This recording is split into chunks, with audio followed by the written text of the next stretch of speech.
Hello everyone, আসসালামু আলাইকুম। কেমন আছেন সবাই? আশা করছি আল্লাহর অশেষ রহমতে আপনারা সবাই খুব ভালো আছেন। আলহামদুলিল্লাহ আমিও ভালো আছি। কাছে এবং দূরে, দেশ এবং দেশের বাহিরে যে যেখান থেকে আজকের এই ভিডিওটি দেখছেন বা দেখবেন, সবার সুস্বাস্থ্য কামনা করে আমার আজকের এই ভিডিওটি শুরু করছি।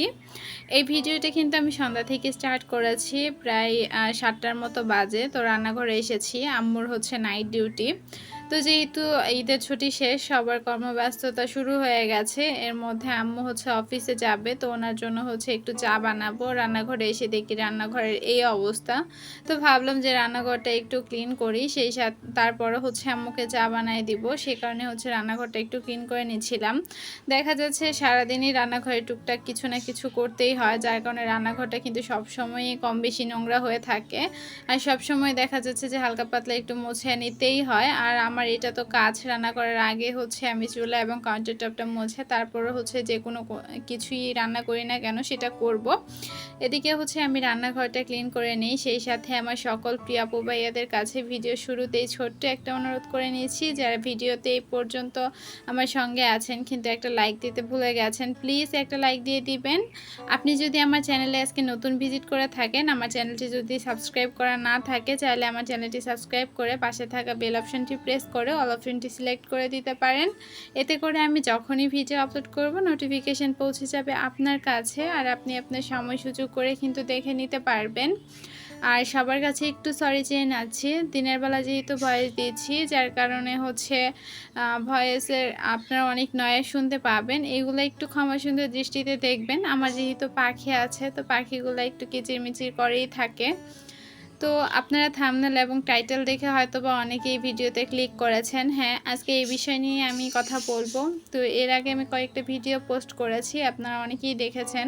অনেকেই বলেছেন পার্সোনাল লাইফ পাবলিকলি না বলতে, আবার অনেকেই হচ্ছে আপনাদের অনেক মতামত জানিয়েছেন, কিন্তু এর মধ্যে এরকম একটা কমেন্ট আসবে আমি কখনো চিন্তা করতে পারিনি। তখন আসলে এই ধরনের কমেন্ট আসেনি, বাট এখন এই ধরনের কমেন্ট আসছে। আর কমেন্টটা আসছে, আমার শ্বশুর যদি আমার মাকে বিয়ে করে থাকে তবে আমাদের সংসারটা হারাম হয়েছে। তো যেই আপু না ভাই আমি জানি না, যিনি আমাকে কমেন্ট করেছেন উনি কি কিছু জেনে কমেন্ট করেছেন কিনা, আমার এটা অনেক জানার ইচ্ছে। তো যাই হোক, আমরা যেহেতু জানি যে একই বাবার সন্তান না হলে, মানে সৎ ভাই বোন আমরা যেটাকে বলি, দুই বাবার আলাদা আলাদা সন্তান হলে কিন্তু বিয়েটা জায়েজ আছে। তো আমরা অনেকেই জানি, আবার অনেকেই জানি না। তো যিনি আমাকে বলতে এসেছেন, আমি জানি না উনি আজকে ভিডিওটা দেখবেন কিনা। তো আপনি কোনো মাওলানা এবং আশেপাশে হুজুরদেরকে জিজ্ঞেস করে দেখতে পারেন। আশা করছি আপনি আপনার প্রশ্নের উত্তর পেয়ে যাবেন। আর আমার যে ভিউয়ার্সরা আছেন তারা একটু জানিয়ে যাবেন যে আমি কথাটাকে ঠিক বললাম কিনা। এখানে হারাম বলে কিছুই নেই। তো একজন মুসলিম হিসেবে কোনটা হালাল কোনটা হারাম এটা কিন্তু আমি জানি।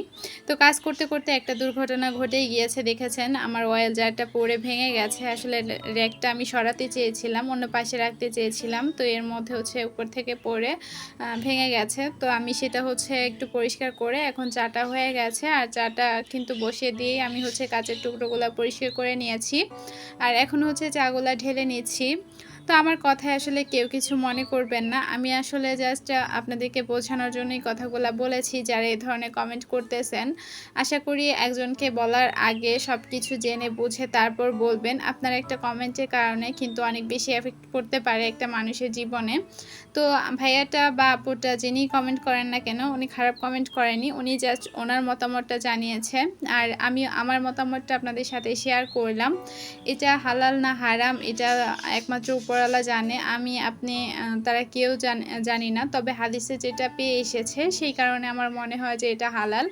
তো ওনারা যেহেতু আসলে কোনো অনৈতিক সম্পর্কে না জড়িয়ে ডাইরেক্ট বিয়ে করেছে, তো আমি এটার জন্য ওদেরকে সম্মান জানাই। যদি অনৈতিক কোনো সম্পর্কে ওরা জড়াতো, এতে করে কিন্তু পাপটা আমারও হতো, সেই সাথে তাদেরও হতো। তো যাই হোক, এদিকে আপনাদের ভাইয়া হচ্ছে একটু চিপস ভেজে নিচ্ছিল। আমরা চাটা খেয়ে আম্মু হচ্ছে চলে গিয়েছে, আর আপনাদের ভাইয়ার হচ্ছে চিপস খেতে ইচ্ছে করছে, তো সে হচ্ছে চিপস ভাজতেছে। ও কিন্তু নরমালি আমাকে কোনো কাজেই সাহায্য করে না। তো হঠাৎ কি মনে করে আসলে করতেছিল আমি জানি না, আমাকে বলেও নি। হঠাৎ করে বলতেছে যে চিপসের বয়ামটা কোথায়? আমি বললাম যে উপরে আছে দেখো, মানে সানসেটের উপরে। তো পেরে হচ্ছে ভাজতেছিল। তো আমি বললাম যে তাহলে আমি একটু ক্যামেরা বন্দি করি। যেহেতু ভিডিওটা দিবই আর তুমিও যেহেতু কাজ করতেছো আমার ভিউয়ার্সদেরকে একটু দেখাবো। তো আরেকটা প্রশ্ন মানে আরেকটা কমেন্ট এসেছিল, প্রশ্ন না সরি, আমার কথায় আসলে অনেক ভুল ত্রুটি হচ্ছে যেহেতু অনেকদিন পর পর আসলে ভয়েস দিচ্ছি যার কারণে একটু উল্টাপাল্টা হয়ে যাচ্ছে, একটু ক্ষমা সুন্দর দৃষ্টিতে দেখবেন।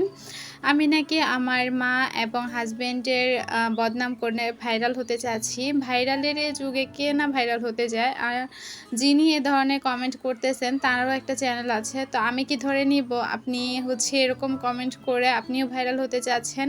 আমি আপনার চ্যানেলের নামটা কখনোই আমার চ্যানেলে নিব না, কারণ আমি কখনোই কোনো খারাপ মানুষের নাম আমি আমার চ্যানেলে নিব না। কারণ আপনি আপনার এ ধরনের কমেন্টের মাধ্যমে আপনি বোঝাতে চেয়েছেন যে আপনি কোন ধরনের মানুষ, তো সেই কারণেই আমি আপনার নামটা নিইনি। আপনি যদি ভালো এবং সুন্দর একটা কমেন্ট করতেন তাহলে অবশ্যই আমি আপনার নামটা নিতাম।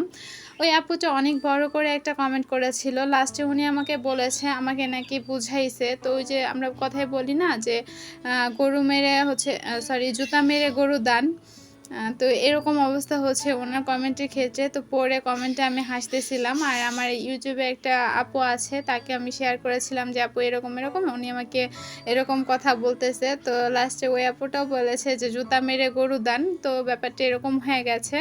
তো যাই হোক অনেক কথাই বলে ফেললাম, ভুল ত্রুটি হলে ক্ষমা সুন্দর দৃষ্টিতে দেখবেন। আর এই যে দেখতে পাচ্ছেন মিল্ক প্যান্টটা, এটা হচ্ছে কিনে নিয়ে এসেছি। এইটা কিনতে গিয়ে আমি কয়েকদিন ঘুরেছি। আমাদের এখানে একটা 99 এর দোকান আছে, ওখানে একদিন গিয়ে দেখলাম যে ওখানে দাম চাচ্ছে হচ্ছে 280 টাকা। তো এরপরে ভাবলাম আমার কাছে আসলে টাকা ছিল না, আর আমি যেহেতু খুব আসলে টাকাগুলো জমিয়ে তারপর আমার এক একটা জিনিস কিনতে হয় আর অনেক দিন ধরে প্ল্যান করে তারপর কিনতে হয়।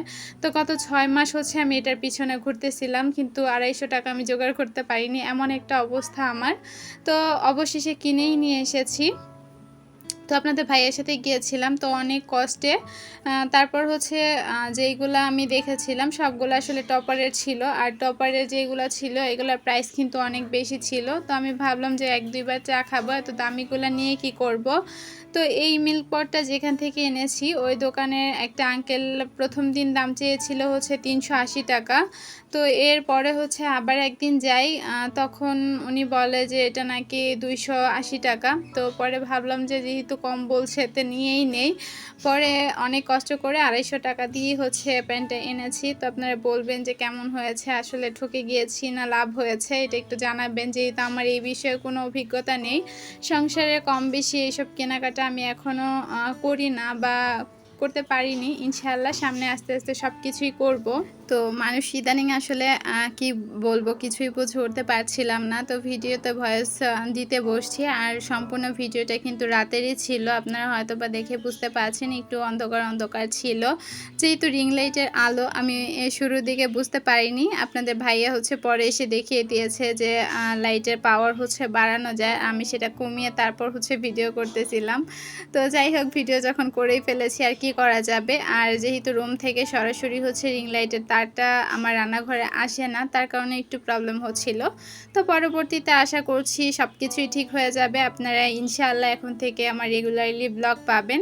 একদিন পর পর আমি হচ্ছে ব্লগ ভিডিও দেওয়ার চেষ্টা করব। আর যেহেতু ঈদের ছুটি ছিল সে কারণে আমার রান্না বান্না বলেন আর সংসারে কাজকর্ম করেন বলেন সব কিছুই ঢিলে ছিল। এখানে রাতের জন্য হচ্ছে ডিম ভাজি করে নিয়েছি, আমি আর আপনাদের ভাইয়া খেয়ে নিব, আর আমার ভাসুর এসেছে। তো যাই হোক ভিডিওটা কেমন লেগেছে ছোট্ট একটা কমেন্টের মাধ্যমে জানাতে ভুলবেন না। আপনাদের সাথে কথা বলতে বলতে কিন্তু ভিডিওর প্রায় শেষ দিকে চলে এসেছি, আর এটা হচ্ছে সকালবেলা। এখন প্রায় টানা 1 মাস ধরেই আমাদের গাজীপুরে বৃষ্টি হচ্ছে, মানে আমার এখানে বৃষ্টি হচ্ছে, কার এখানে কি হচ্ছে জানি না। তো মাশাআল্লাহ খুব সুন্দর প্রতুলিকা ফুটেছিল, ভাবলাম একটু ক্যামেরা বন্দি করি আর আমার আপুদের সাথে শেয়ার করব।